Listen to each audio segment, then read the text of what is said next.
नमस्कार पेरेंट्स। हम लोग स्वामी विवेकानंद के बारे में तो जानते ही हैं, कितनी कम उम्र में उन्होंने कितना कुछ अपने जीवन में हासिल कर लिया था। इतने उनके स्पीच फेमस हुए, इतने लोगों को वो इंस्पायर कर पाए। लेकिन जब वो छोटे थे वो सत्संग में जाना बहुत पसंद करते थे। ऐसे ही एक दिन जब वो एक सत्संग में गए, वहाँ पर उन्होंने हनुमान जी के बारे में सुना और उन्हें बहुत इंस्पायर करता था वो कैरेक्टर। रोज़ उन्हें वो सुनने जाते और एक दिन उन्होंने डिसाइड किया कि हनुमान जी से मुझे मिलना है। तो जिन्होंने कथा की उनके पास जाकर उन्होंने पूछा कि मुझे हनुमान जी कहाँ पर मिलेंगे। उन्हें वैसे उड़ना पसंद है, उन्हें केले पसंद है, तो क्या वो केले के बागान में मुझे मिलेंगे? और जो कथा करने वाले थे उन्होंने कहा, हाँ बेटा, आपको वो वहाँ पर मिलेंगे। आपने अलग अलग वाक्य तो सुने हैं कि वो अलग अलग वाटिका में जाते थे, ये खाना पसंद करते थे, ऐसा करते थे, तो ज़रूर आपको वो केले के बागान में दिखेंगे। वहीं से स्वामी विवेकानंद केले के बागान में चले गए। उन्होंने पूरी रात वहाँ पर निकाली और सवेरे करीब 4:30-5 बजे वहाँ से वो वापस निकले, थोड़े से हताश होके, क्योंकि हनुमान जी से उनकी मुलाकात नहीं हुई।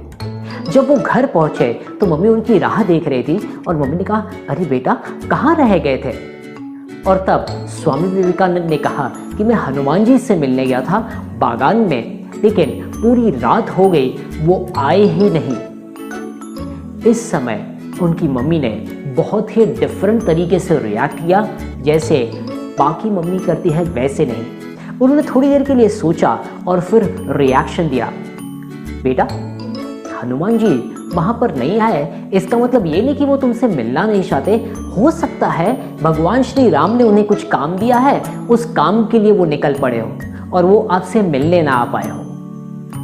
और दूसरा, बेटा, जब भी आप ऐसे हनुमान जी को मिलने कहीं जा रहे हो तो अगर आप घर पे बता के जाओगे तो अच्छा होगा, क्योंकि अगर हनुमान जी आपसे मिलने घर पे आए तो हमें भी तो पता हो कि आप गए कहाँ पर हो। सही बात है ना? और तब स्वामी विवेकानंद ने कहा कि हाँ, एग्जैक्टली सही बात है, मुझे घर पर बताकर जाना चाहिए। This is an awesome way of coaching your child. हम लोग ऐसी सिचुएशन में कैसे रिएक्ट करते हैं? जैसे ही वो दूर से दिखता, शायद हम लोग अपने बच्चे को चिल्ला उठते, तुझे समझ में नहीं आता, हमारी कितनी फिक्र है तेरे लिए, हम तुझे कहाँ कहाँ नहीं ढूंढे, ये वो लॉट मेनी थिंग्स। और उसने कहा, मैंने ऐसा क्या गलत कर दिया? दूसरा, उसे अगर हमें ये बताना है कि अगर वो घर पे बता के जाएगा तो अच्छा होगा, उसे उस तरीके से बताइए जिस तरीके से उसे समझ में आए। And this was the right thing his mother did. और तीसरा, सबसे इम्पॉर्टेंट चीज़, अगर उस समय पर हम लोग अपने बच्चे को ये कह दें कि हाँ, हनुमान जी फ्री बैठे हैं, सिर्फ तुझे मिलने के लिए आएंगे, तुझ जैसे निकम्मे को, उसका हनुमान जी पर से विश्वास उठ जाता, शायद रामायण से विश्वास उठ जाता, दुनिया से विश्वास उठ जाता। उसका हमें विश्वास नहीं तोड़ना है, ये भी हमें ख्याल रखना है। कितने अच्छे तरीके से उनकी मम्मी ने उन्हें जवाब दिया और इसकी वजह से आपने देखा कितनी होलिस्टिक पर्सनालिटी में स्वामी विवेकानंद जी कन्वर्ट हुए।